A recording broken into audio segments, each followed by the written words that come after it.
De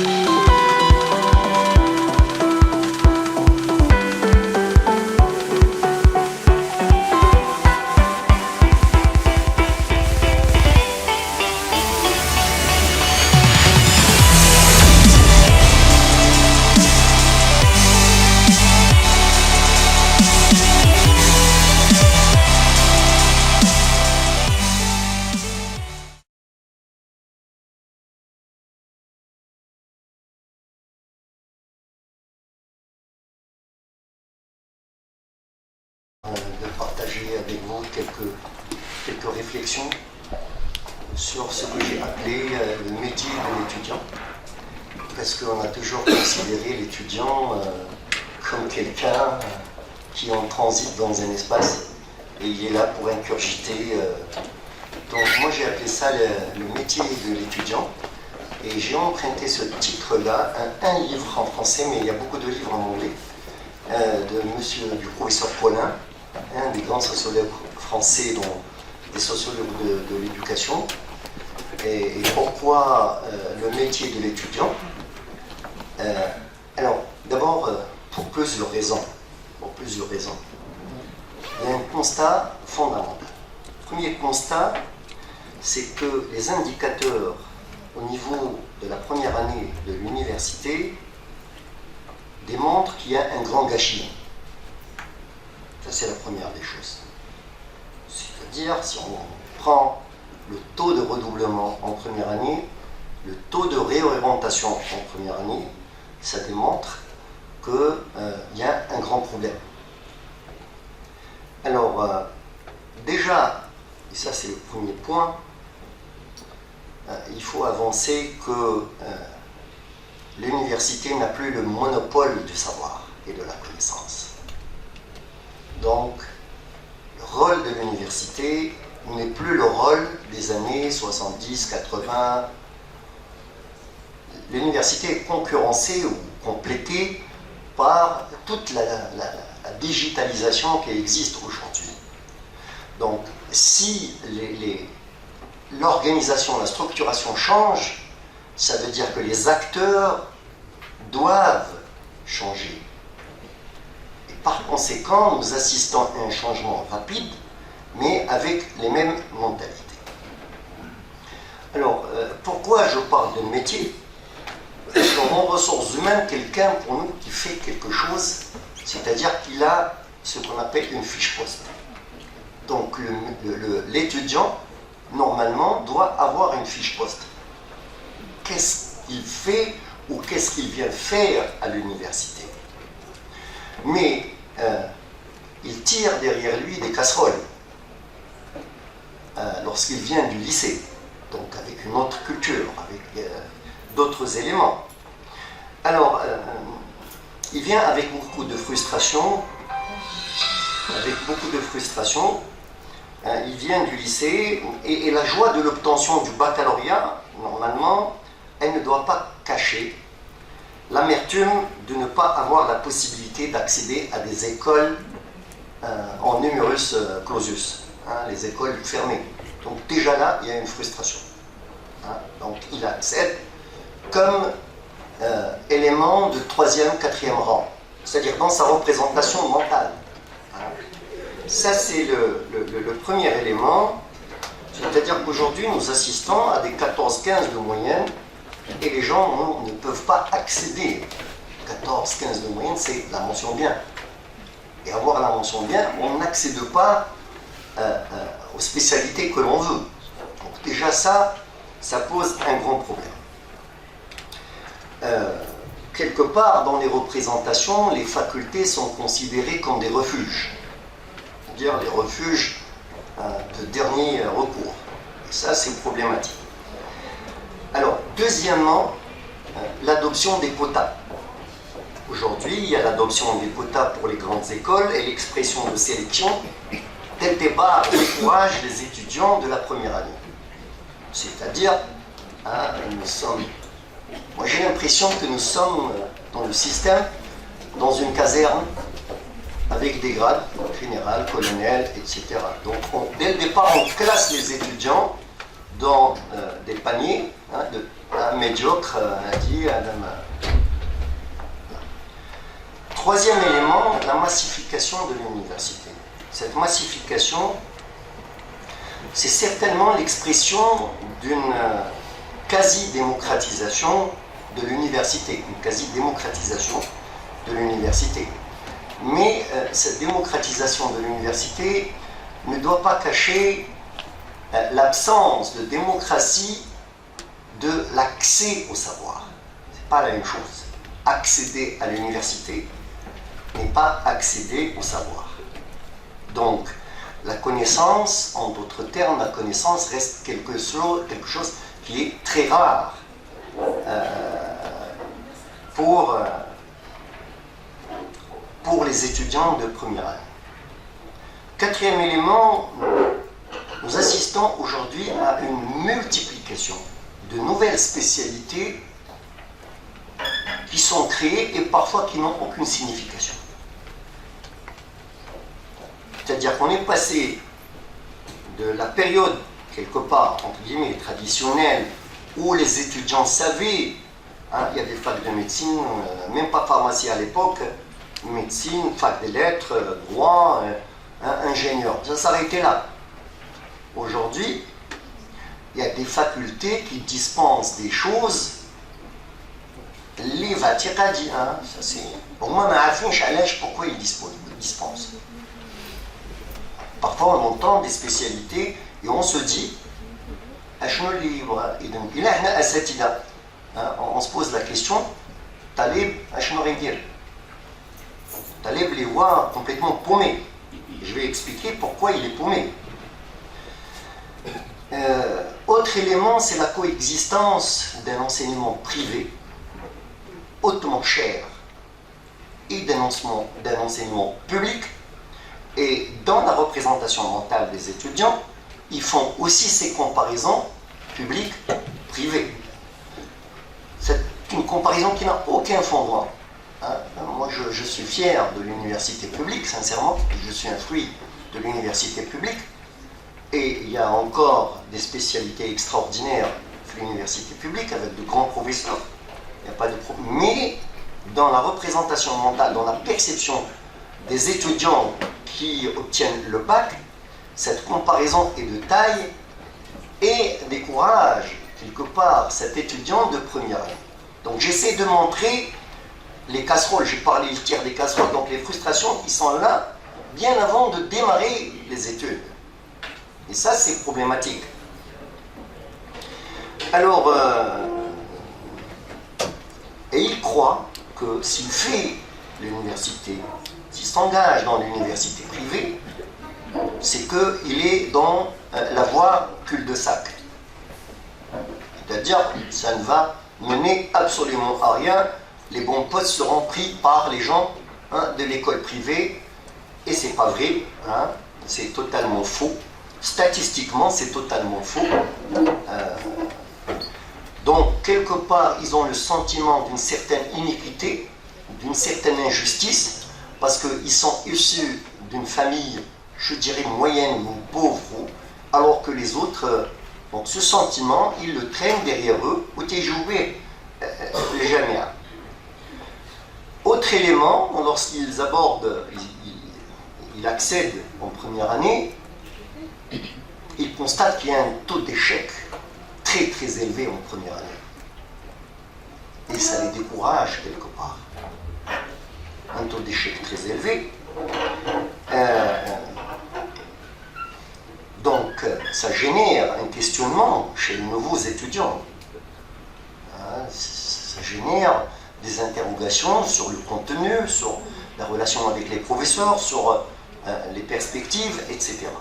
Ça aussi, c'est un grand problème. Un autre élément, ce que moi j'ai appelé déjà en 87 ou en 88, le syndrome de la diplômite. Aujourd'hui, on ne vient pas pour, je dirais, acquérir le savoir, mais on vient, malheureusement, c'est ce qui est calqué aujourd'hui, pour avoir un diplôme. Et si vous comparez aujourd'hui les diplômes, avant les diplômes étaient porteurs de contenu.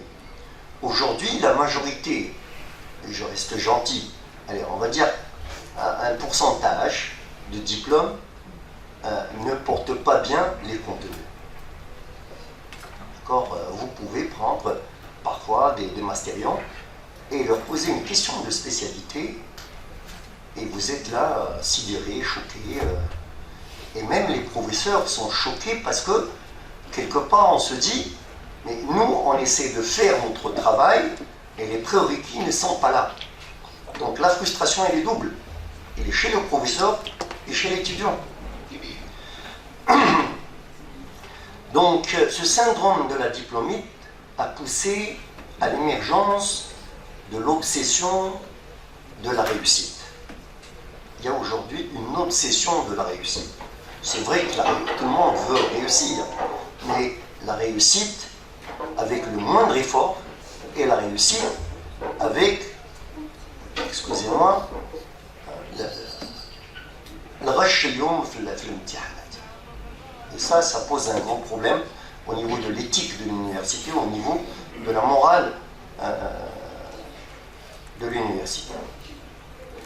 Alors, et aujourd'hui, nous assistons à autre élément. Le souci majeur de l'étudiant n'est pas d'entrer à l'université, mais comment y rester. On peut accéder à l'université, mais par la suite, l'étudiant se pose la question, c'est comment y rester et comment y réussir. Et c'est là le bon problème. Quelqu'un qui vient d'une région lointaine, qui accède, donc là, nous avons un choc culturel, je dirais, au niveau national.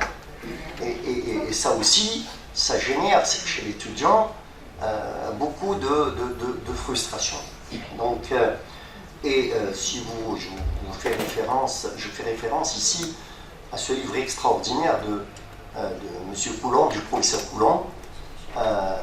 Les étudiants, il a conclu, c'est des enquêtes, il a conclu que les étudiants ne parviennent pas à s'affilier à leur nouvel univers, et s'ils n'arrivent pas à s'affilier, il a démontré la corrélation entre l'absence de cette affiliation et l'échec. Donc, être incapable de s'affilier à son université, il y a une part démontrée par l'analyse factorielle, il y a une part résiduelle qui contribue à l'échec de l'étude.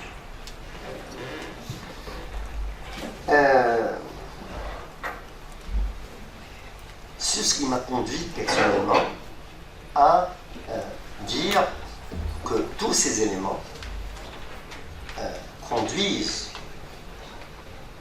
en raisonnant management des ressources humaines, conduisent à revoir les tâches de l'étudiant et par conséquent les tâches du professeur. C'est vrai que le professeur est là pour dispenser un savoir, mais à mon sens, je peux me tromper, à mon sens, le professeur doit devenir aussi un accompagnateur, un coach, un mentor,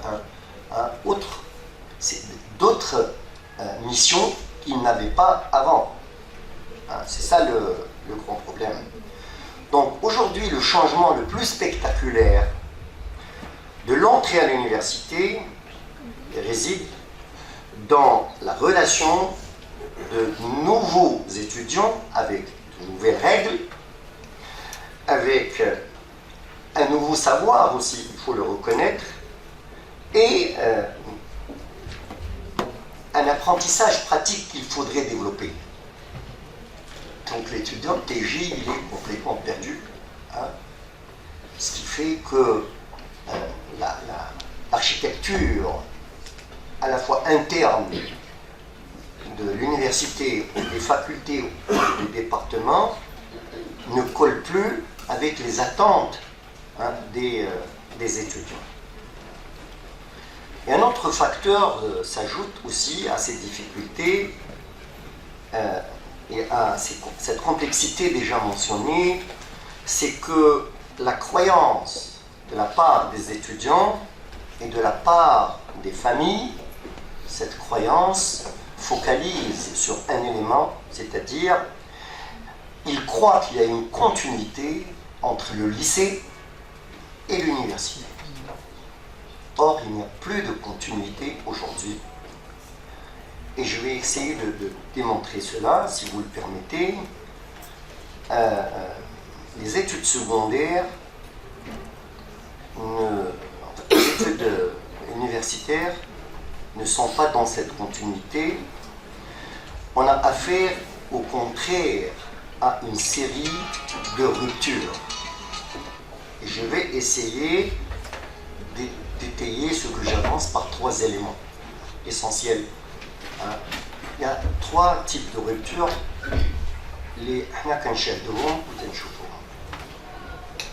D'abord, la première rupture, c'est dans la vie affective.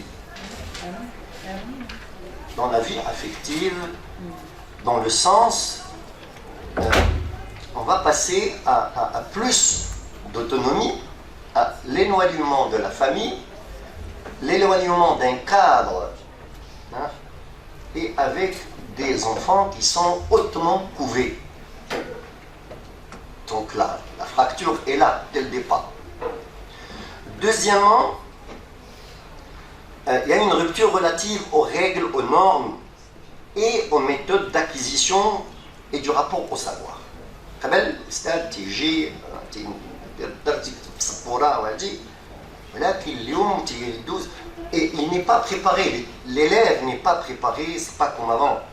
L'élève n'est pas préparé je dirais, à cette intégration. Et donc là aussi, il y a, au niveau des codes, au niveau des règles, au niveau des normes, il y a une autre rupture. Et je dirais, troisième rupture, c'est au niveau de l'indépendance. Nous assistons aujourd'hui à des étudiants quasiment dépendants. Et ça, peut-être ça va choquer les professeurs, les ça va les choquer. Les 3e année, licence, par contre, les cours de soutien. Alors, le cours de soutien, bref, la première année, c'est un extraterrestre ou le Et bref, 3e année, ça veut dire que cette autonomie, cette indépendance d'il y a longtemps, n'a pas de chèque. Arrive 3e année, pas à Tijibou, une drassa, le primaire. Je ne parle pas de vous. Non, tu es un Messouziani.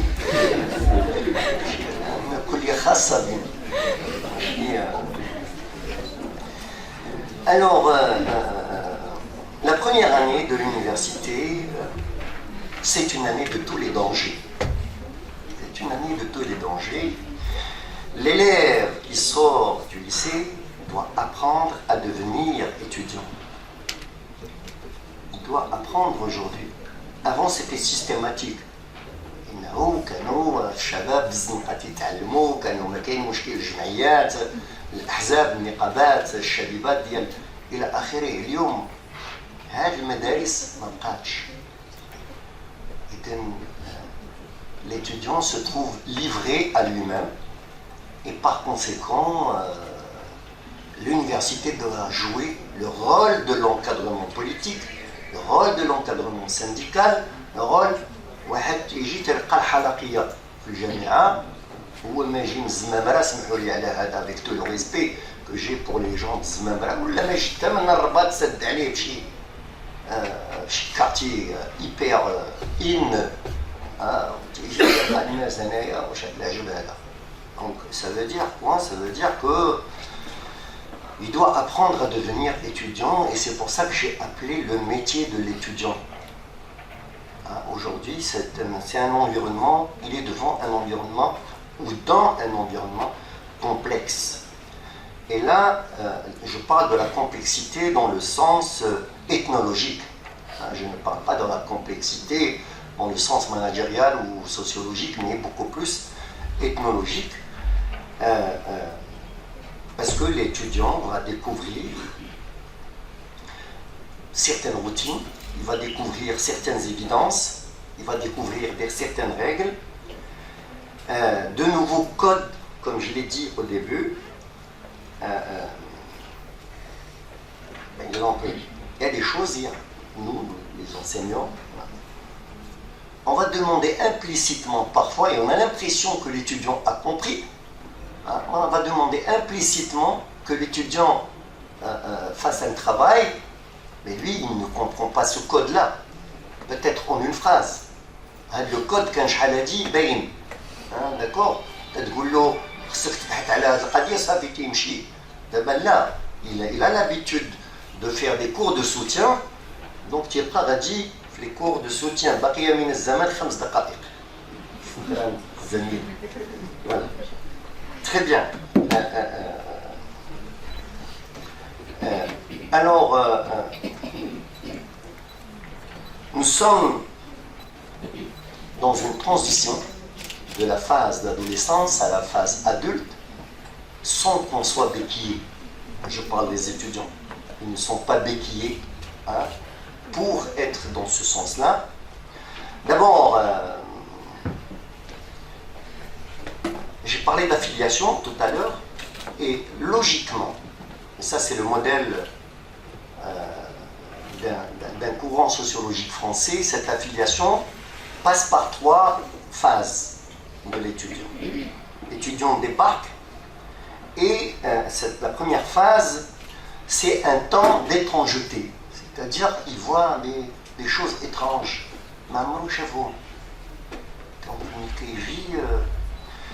Il va se sentir séparé du passé familier. Donc la coupure est là. Et pour lui, il faut oublier ça. Alors comment l'oublier? Il y a des grands patrons d'entreprise qui ne savent pas faire le deuil, ou qui ne savent pas couper le cordon. Alors on demande à quelqu'un qui a 18 ans, et aujourd'hui, il y a des étudiants en première année qui ont 17 ans. Donc je dirais c'est un début d'adolescence prolongé.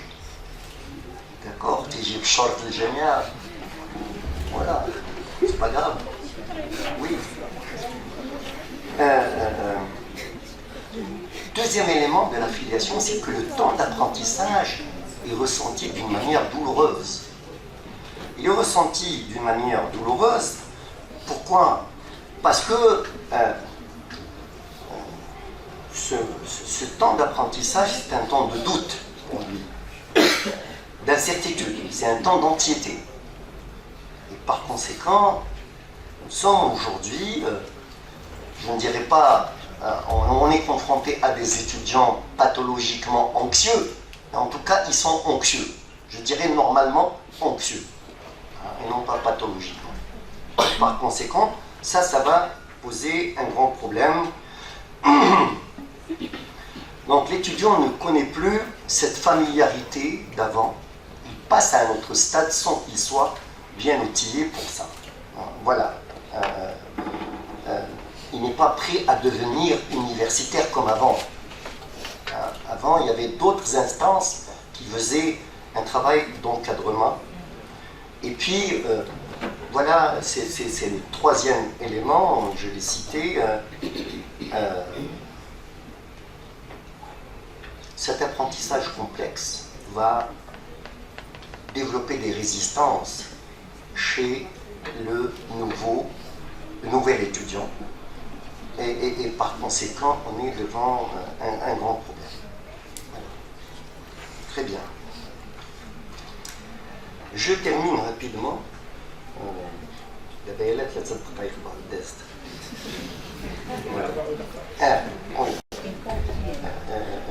Voilà. Être affilié, généralement, c'est avoir acquis cette aisance. Une aisance qui se fonde sur la mise à jour des cadres, des structures mentales qui transforment les instruments d'évidence intellectuelle ou الطالب اليوم تتلقاه في الماستر تيحفظ وتيجي يعرض مابقاش عندنا ديك الطالب انا اقارن ما بين مثلا نهار اللي دخلت لهذه الكليه في 83 ولا اخر 82 واتذكر واحد السنه اللي هي 89 فين خرجوا المعتقلين السياسيين. كان عندي 60 معتقل سياسي. يعني خاصك تجيب البوليس والجدرميه انه تيقبل الكلمه يمكن يحلل اكثر من الاستاذ واحسن وافضل من الاستاذ. اليوم je constate qu'il y a des éléments positifs certainement, mais que l'université a été infantilisée. C'est un constat. C'est pas la faute de l'étudiant, bien sûr, c'est la faute de tout un système. Alors, ça c'est l'analyse. Maintenant, dans les faits, et je termine avec ça, si j'énumère tout ce que doit faire un étudiant, عنده على الأقل 30 tâches. Étudiant, d'abord, doit rechercher l'hébergement. إلا ما عاد با ما كاين بس كوني كاين ما معاش با. L'étudiant doit ouvrir un compte bancaire. L'étudiant doit comprendre la nouvelle culture de l'organisation. L'étudiant doit s'adapter au nouvel espace. L'étudiant doit apprendre comment s'impliquer, s'engager.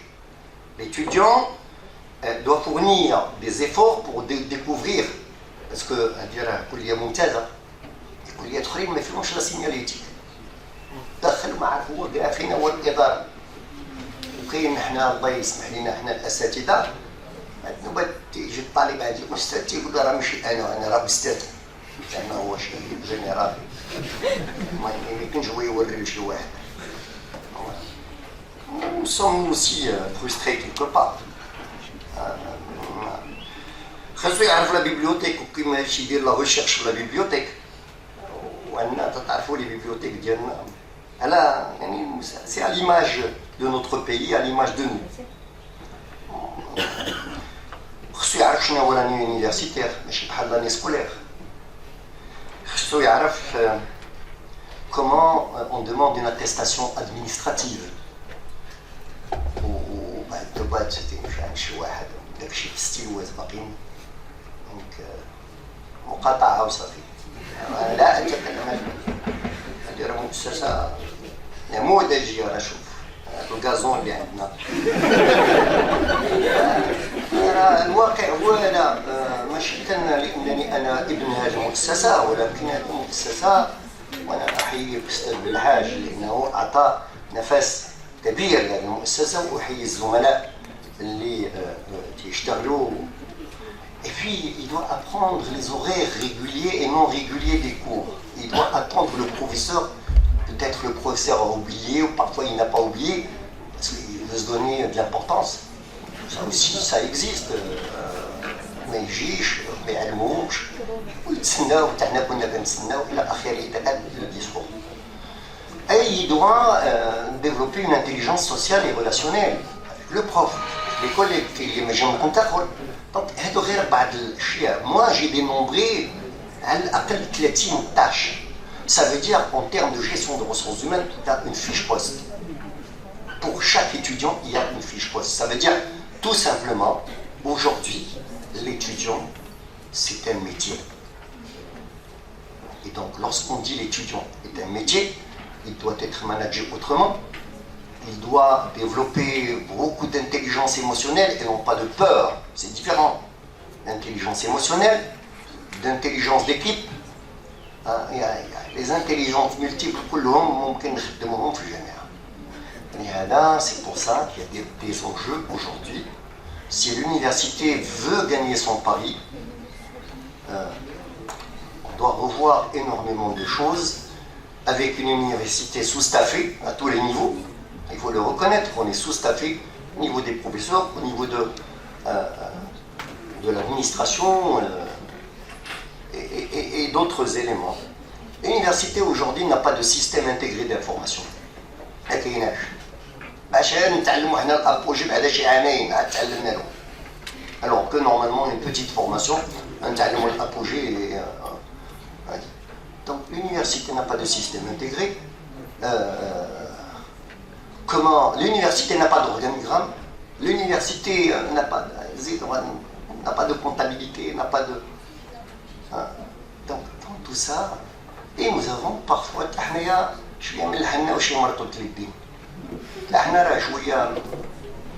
Nous sommes frustrés quelque part, on pourrait dire. Donc, aujourd'hui, être étudiant, c'est un métier et ça s'apprend. Et on doit développer des éléments de coaching, d'accompagnement, de mentoring pour, je dirais, au moins amortir et absorber le choc de transition de cet élève du secondaire à l'élève qui rentre du supérieur. Voilà. Je vous remercie infiniment.